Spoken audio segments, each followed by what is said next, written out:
finally got it. One of the different things you do is you don't use a phone, except occasionally to test Telegram features. But I've been with you for 2 weeks. I haven't seen you use a phone at all in the way that most people use a phone, like for their social media. So, can you describe your philosophy behind that? I don't think a phone is a necessary device. I remember growing up, I didn't have a mobile phone.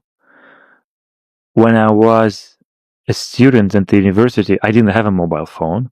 When I finally got it to use a mobile phone, I never used phone calls. I was always in airplane mode or mute. I hated the idea of being disturbed. My philosophy here is pretty simple.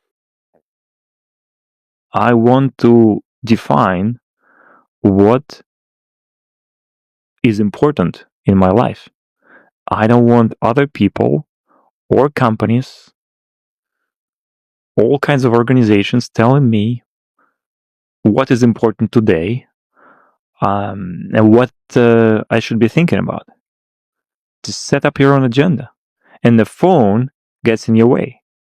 It provides distractions. It guides what you should be looking at, what you will be looking at. So you don't want that. You want to quiet the mind. You want to choose what kind of stuff you let inside your mind. Yes, because this way I can contribute to the progress of society, or at least I like to think this way, and this makes me happier. How often do you find quiet time to just think and focus deeply on work without any distractions? You mentioned to me that you value quiet mornings. Yes.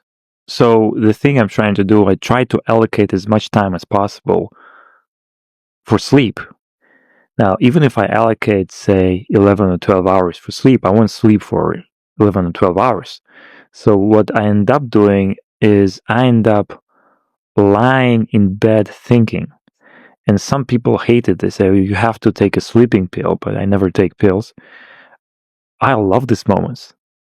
I get so many brilliant ideas, or at least they seem brilliant to me at the moment, while I'm lying in bed, either late in the evening or early in the morning.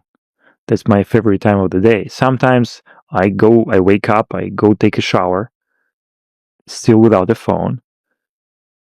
Beautiful ideas can come to you while you're doing your morning exercise, your morning routine, without a phone. If you open your phone first thing in the morning, what you end up being is a creature that is told what to think about for the rest of the day. Same is true in a way if you've been consuming news from social media late at night. But then how do you define what is important and what you really want to become in life? Now, I'm not saying you have to completely stay away from all sources of information, but take some time to think about what's really important for you and what you want to change in this world. So you definitely try to avoid digital devices for as many hours as possible in the morning, just to have the quiet thinking time, plus the crazy amounts of push-ups and squats. I know it's kind of counterintuitive because I founded one of the largest social networks in the world, after which I founded the second largest messaging app in the world, and you're supposed to be really connected. But the conclusion you reach very early is that the more connected and accessible you are, the less productive you are. And then how can you run this thing if you're constantly bombarded by all kinds of information, most of which is irrelevant to the success of what you're trying to build? You know, the entire world can be fascinated by a fight, a quarrel between the world's richest man and the world's most powerful man. But for the vast majority of these people following this saga, it's irrelevant. It won't change their lives. And in any case, they can't affect it.